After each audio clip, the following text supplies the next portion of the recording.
A teacher arrested in Norman, wildfires continue to burn across California, and how a popular Halloween event celebrated its 15th year. This is OU Nightly.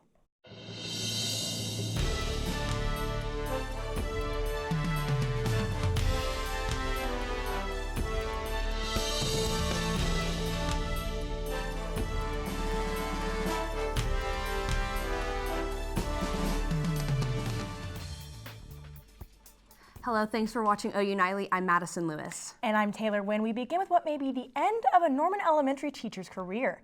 And that's because she was arrested this week not too far from the school where she teaches. OU Nightly's Abby Foster tells us what happened. Tuesday night, police were called to the scene of an accident. A fender bender turned into an arrest. Hey, I need your help. I just rear-ended somebody, but apparently I have an outstanding warrant from 2012. I need someone to come get my car. They have to impound it. Jessica Faircloth taught 3rd grade at Madissen Elementary. When police arrived at the scene, they ran her tags and discovered an outstanding warrant in her name in Cleveland County. After placing her under arrest, the officer asked if she had anything on her they needed to know about. You don't have anything in your pockets or anything like that?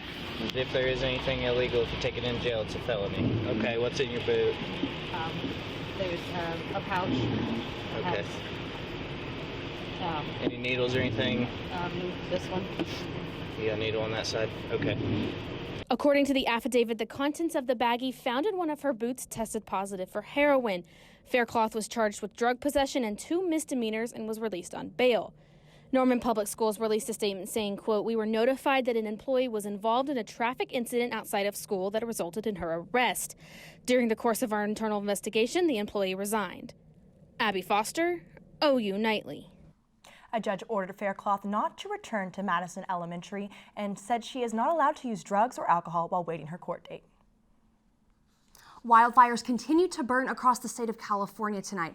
Autumn Waggoner joins us in the news center with more. Autumn? Madison, there's some good news for firefighters in California, but there's also a new fire that burned more than 8,000 acres in Ventura County overnight. The Maria fire broke out after 6 o'clock last night and continues to burn towards small agricultural towns of Somis and Satacoy, threatening millions of dollars worth of oranges, lemons, and avocados. According to the Ventura County Fire Department, 7,500 people have been evacuated from their homes. Meanwhile, calmer winds allowed firefighters to make significant progress in containing other blazes in the state, and most evacuation orders have been lifted. The nearly 2-week-long stalemate between striking teachers and Chicago Public Schools is over. A tentative deal promising more money to improve school district contingents awaits final approval. Another teacher strike is preparing to hit the nation, this time in Little Rock, Arkansas. The potential strike stems from the State Board of Education voting to no longer recognize the Little Rock Teachers Union now that their contract has expired. The Little Rock School District says classes will continue if a teacher walkout happens. Nearly 383,000 gallons of oil were leaked from the Keystone Pipeline. That's enough oil to fill half an Olympic-sized pool. The leak has been contained, but roads in the area are closed to expedite a cleanup that could take months. Basically like a whale blowing out its water, it blew the oil up into the air, because if you see the site, eventually you can see where the oil sprayed, it got caught up into the wind and then it drifted over. The cause of the spill is still under investigation. And despite that, the General Motors strike, the economy managed to add 128,000 jobs last month, making for a happy Wall Street this Friday. You'll see those satisfying stock reports here in a bit. Thank you, Autumn. And we finally have some sunshine and warmer temperatures today. And I don't know about you, but I am hoping that this weather sticks around. Absolutely. Martin Lowrimore joins us live with a look at the forecast. Thanks, Taylor Madissen. It has been an absolutely beautiful day all across the entire state of Oklahoma. Here in the University of Oklahoma on the South Campus, it is beautiful. I couldn't complain about this. There's clear skies all across here. The temperatures across the state right now are in the lower 60s to the mid 50s. A little chilly, you might need a light jacket. Look at the radar forecast, absolutely nothing on the radar whatsoever. Looking at the winds, there is actually a cold front that is making its way through the area. Not going to be much when it comes to temperatures, but it will give us a bit of a wind shift coming from the south, where we're at right now, back into the north. Going to look at those headlines. We have an October review. The next few days of your weekend forecast, which are definitely going to be the highlight of this entire month most likely, and we're going to be looking at the possibility of some more rain. Taylor and Madison, I'm going to take it back to you back at the studio. Thank you, Martin. The cold weather here this week was nothing compared to the strong storms that hit the Dallas area. But just before Halloween, the Dallas Cowboys made things a little bright for school kids coping with the aftermath of tornadoes. Robbie Owens has the story. Dallas Cowboys players will be back on the field soon enough. And we'll put the rest here. We'll do like 2 or 3 up here. Thank you guys so much. Today, they're scoring points in the community. Oh man, it's amazing. Delivering hot lunches. 1, 2, 3. And smiles to DISD staffers forced to relocate after the tornado destroyed their schools. After everything happened, I mean, it's the best. This is a huge morale boost. We have a great platform. Just because we're Cowboys, we could put a smile on somebody's face. Still, behind the smiles and photo ops.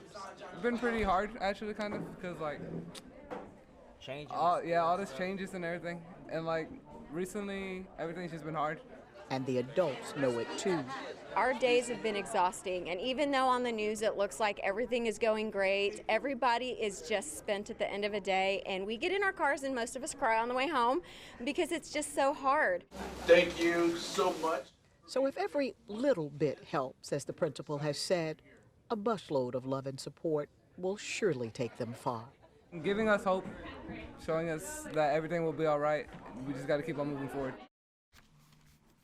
Protests against climate change are still taking place across the world. We'll tell you how Norman residents are fighting for change in the community.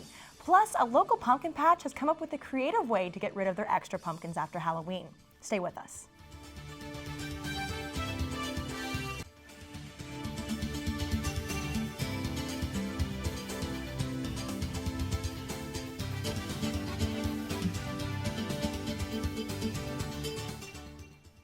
Sunrise Norman environmental activist group held a protest today inside the Oklahoma Memorial Union.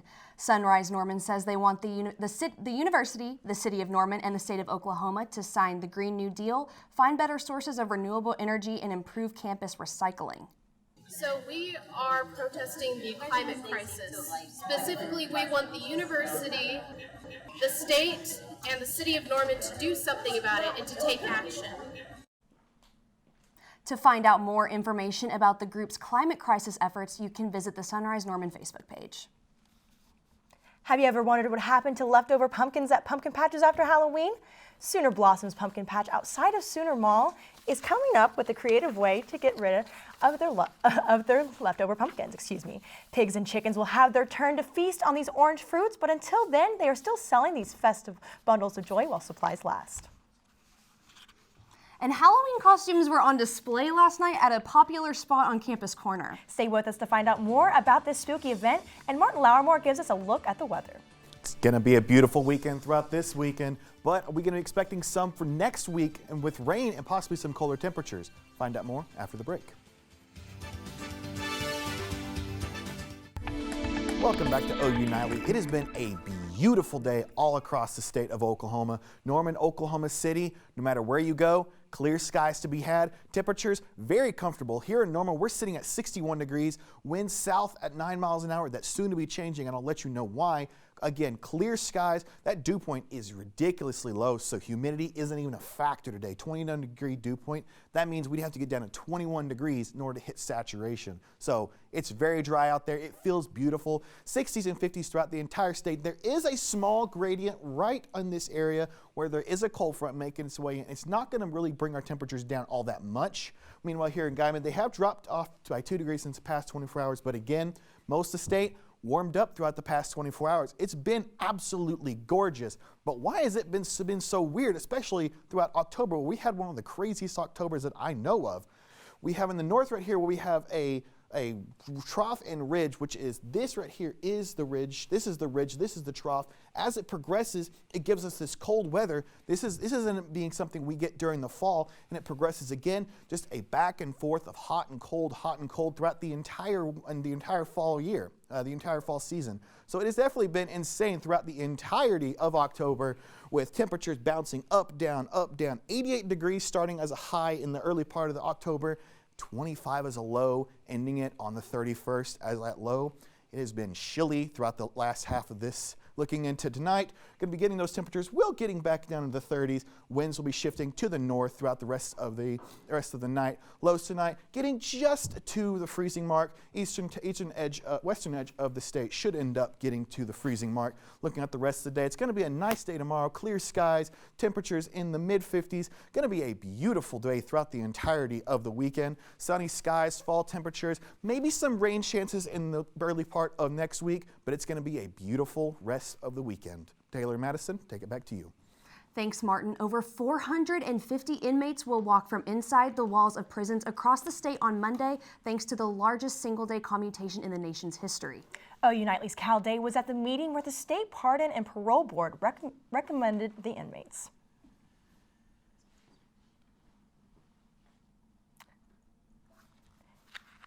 And a second chance is coming early. The state's Pardon and Parole Board unanimously voted to recommend commutation for 527 nonviolent inmates behind bars for low-level offenses. 462 will walk from inside the walls early.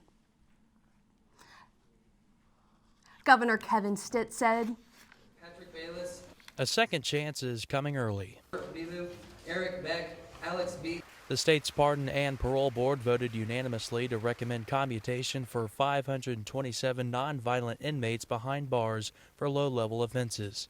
Of those, 462 will walk from inside the walls early. You know, today we are implementing the will of the people. I truly believe that. Governor Stitt says it's a result of State Question 780 and House Bill 1269. Because of their efforts, more than 450 Oklahomans are getting a second chance today. Amen. The governor has emphasized criminal justice reform as part of his campaign to make Oklahoma a top 10 state. By the end of this year, we are anticipating we'll have about 2,000 empty beds in our system. Amen. House Majority Leader John Echols calls this a bipartisan effort across the state. These are real lives, real people with real families and with real friends, and they get to go home. However, Echols says there's still a long way to go. I've been saying on TV when we started this that 50th in the nation is not okay. Ladies and gentlemen, 49th in the nation is not okay. That's right. We do not have the second scariest people on planet Earth. Will be released Monday. The state questions that Oklahoma voters approved reduce their offenses to misdemeanors. And the popular Campus Corner Hangout 747 hosted its annual Halloween costume contest last night. The first place winners were the Fast Foodies, followed by the Will Ferrells and Zach and Cody coming in third. And rounding up the competition was Mount Rushmore as the crowd favorite. This year marked the 15th anniversary of the contest, and the winners received cash prizes for their creativity. And that is all the time we have for news this Friday night. But don't go anywhere. Chloe Sparks and the Big Friday Sports Team brings you a special Game Day U roundtable on the recent NCAA decision. Today on Big Friday Sports, Christian, Sam, Shiloh, and Parker will begin the show breaking down the big change. And OU's other football team will be making some adjustments. Don't go anywhere. We'll be right back after the break.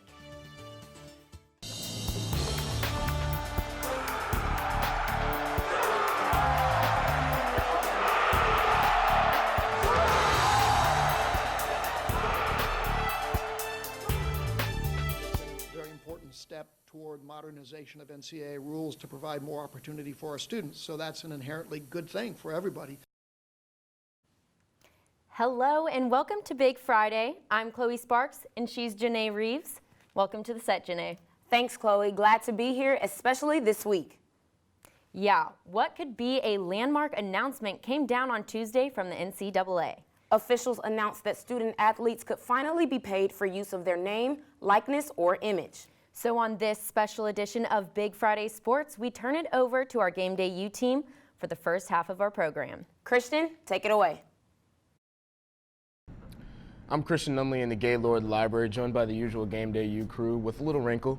Parker Thune, yeah, you're right. Parker Thune replacing William Sule. Guys, landmark decision by the NCAA to allow players to be compensated for their images, player likeliness, things of that nature.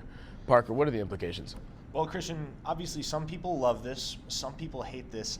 Personally, I'm not convinced it's going to matter that much, at least initially. Really, all this means is that the NCAA is starting a process of changing their policy and their regulations, and they hope to have it completed by January of 2021. You also have to keep in mind, they're not acting unilaterally here. There's a congressional level to this as well.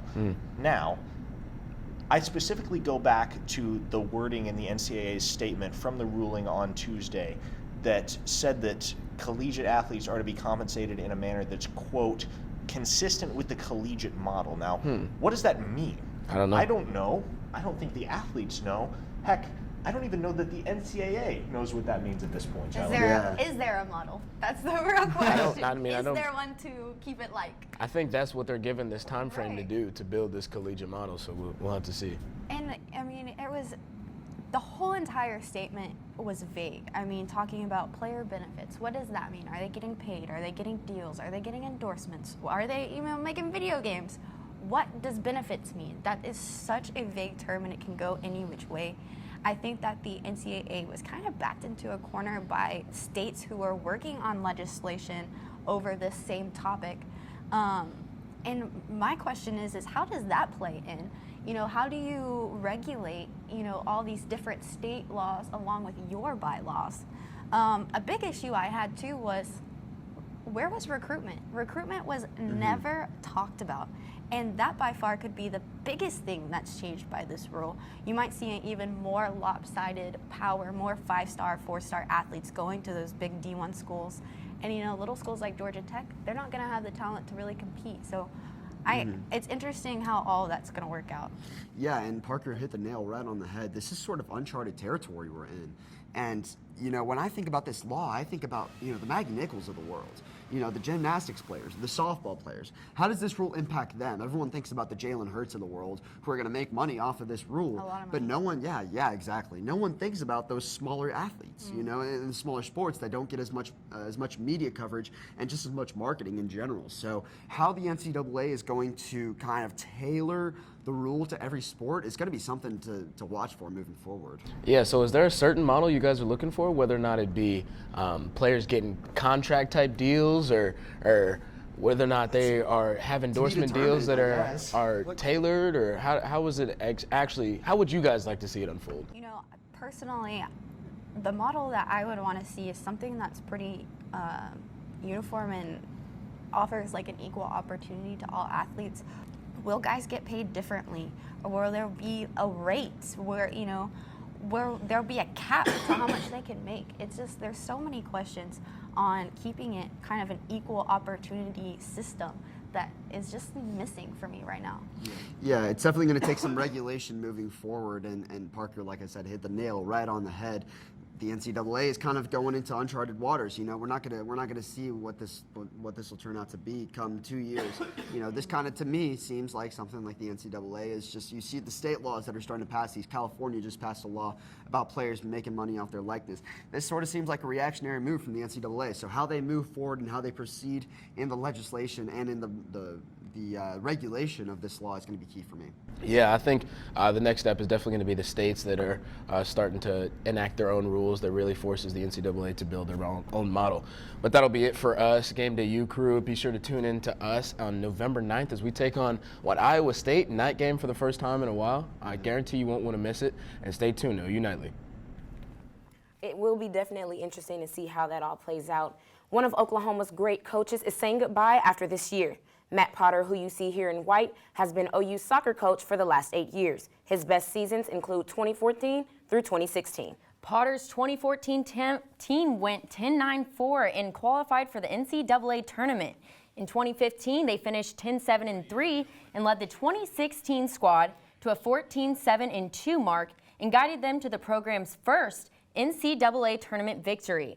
Potter says he leaves knowing the program will continue the department's tradition of striving to compete for championships.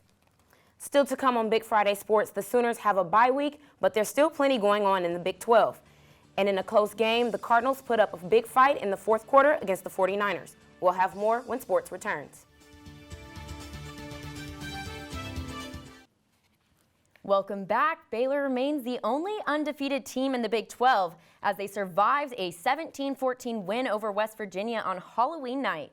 The number 12 ranked Bears fought for their win, but it didn't come easy. The Bears turned the ball over 3 times and just weren't able to take a big enough lead to keep the Mountaineers from striking back. Defensively, West Virginia played a pretty solid game. Despite the Bears having 453 total offensive yards, they only averaged 5.5 yards per play.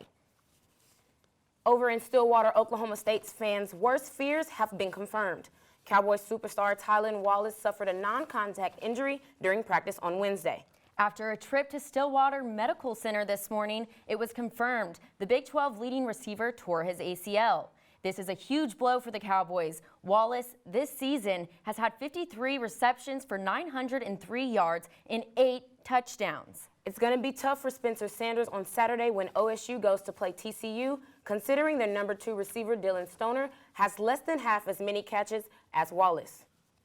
The 49ers finally snapped an 8-streak losing streak against the Arizona Cardinals Thursday night.